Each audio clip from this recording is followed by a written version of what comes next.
28 years after Janis Joplin died, a demo tape surfaced that nobody knew existed.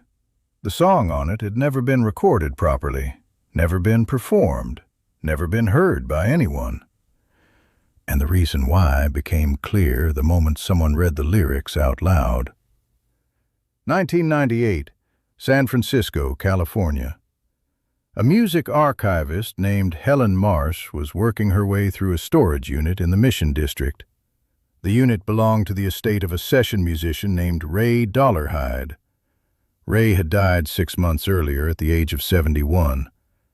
He had spent 40 years playing piano on other people's records, the kind of career that leaves almost no public trace. Dozens of albums, hundreds of sessions, a name in the small print that nobody reads. Ray had never spoken publicly about any of the sessions he worked. That was the code. You showed up, you played what they asked, you went home. You did not talk about what happened in the room. Helen was cataloging Ray's tapes for the estate. Most of them were what she expected. Session reels from the 60s and 70s, scratch recordings, rough mixes, the ordinary debris of a working musician's life. Then she found a cassette tape at the bottom of a cardboard box. It had no label, just a strip of masking tape along the spine. And on the masking tape, in faded ballpoint pen, 2 letters, J. J. Helen looked at those 2 letters for a long moment. Then she found a cassette player in the corner of the storage unit, the kind that had been sitting unplugged for years. She found an extension cord. She plugged it in. She pressed play. What came out of those old speakers stopped her completely.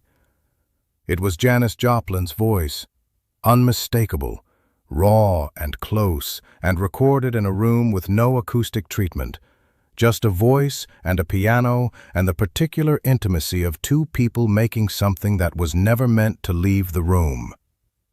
The recording quality was poor. The tape had degraded over nearly 3 decades, but the voice was there, completely there, in the way that Janis Joplin's voice was always completely there, filling whatever space it entered, making the air around it different from the air anywhere else. Helen sat down on the floor of the storage unit. She listened to the whole thing without moving. The song was 3 minutes and 40 seconds long, slow, almost unbearably slow. A piano melody that Ray Dollarhide played with the restraint of someone who understood that the voice beside him needed room. And the voice was singing something that Helen could not fully process on first listen, because she was too busy simply being inside the sound of it. When the tape ended, she rewound it. She listened again.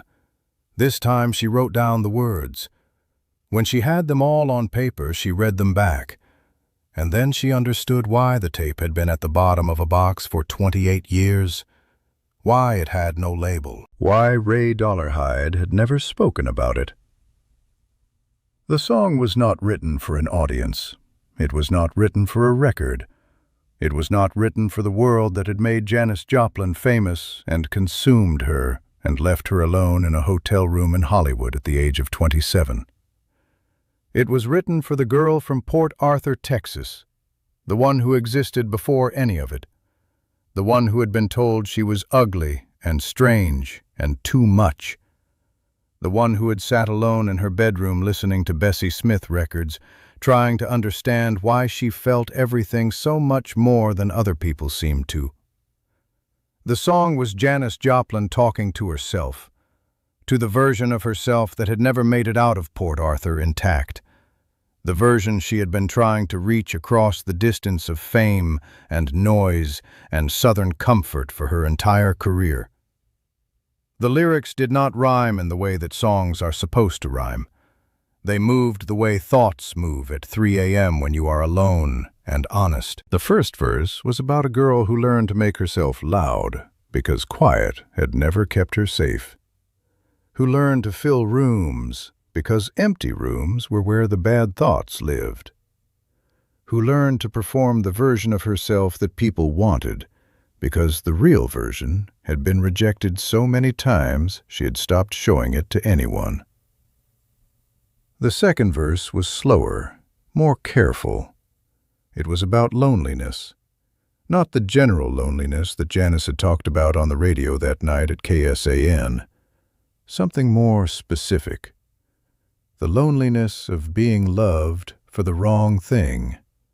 Of having thousands of people scream your name, and none of them know your name. Of giving everything you have to a crowd, and walking off stage and having nothing left for the person you were before you learned how to give everything to crowds. The chorus was 4 lines. Helen wrote them down and then sat looking at them for a long time. The chorus said, "I am still in there somewhere. Under everything they needed me to be, I am still the girl who could not sleep, who sang to keep the dark from getting in." That was all. 4 lines. But Helen sat on the floor of that storage unit in the Mission District and read those 4 lines and felt something happen in her chest that she did not have words for. Because those 4 lines were not a performance. They were not crafted for effect. They were just true. The way things are true when you write them for yourself and never intend anyone else to read them. The third verse was the one that broke everyone who heard it in the month that followed. It was addressed directly to the girl in Port Arthur. Janis speaking to herself across the distance of everything that had happened between then and the moment the tape was made. She said she was sorry. Not to the world, not to the people she had let down or the relationships she had burned through or the opportunities she had wasted. She said she was sorry to herself. To the girl who had deserved better than what the world had offered, and better than what she had sometimes offered herself, she said she should have been kinder to herself, the way she had been taught to be kind to everyone except herself, the way it is easier to love a crowd of 10,000 strangers than to love the one person you can never escape. And then the song ended. No resolution, no redemption arc, no lesson learned, just a voice and a piano and silence. The way some true things end, without answers, just the truth of them hanging in the air. Helen Marsh spent 3 weeks verifying the tape before she told anyone what she had found. She had the voice analyzed. She traced Ray Dollarhide's session logs from 1969 and 1970. She found a gap. 3 days in September 1970. No sessions booked, no record of where Ray was or who he was with. The gap matched. The tape was real. When Helen finally brought the recording to the attention of the Joplin estate, the meeting was quiet. People listened. When it ended, nobody spoke for a long time. The estate ultimately decided not to release the recording publicly.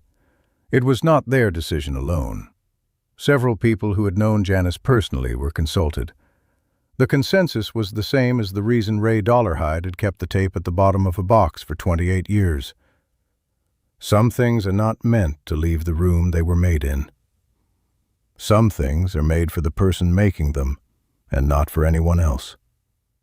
And releasing a recording of Janis Joplin singing to herself, to the girl she had been before the world got hold of her, felt like a violation of something that should remain private. The tape was archived, carefully preserved, heard by fewer than 30 people. It has never been released. It will likely never be released. But the people who heard it carry it with them. Helen Marsh said in a private interview years later that she had spent her career handling the artifacts of other people's lives, old tapes and photographs and letters and the physical residue of creativity. She said nothing had stayed with her the way those 3 minutes and 40 seconds had.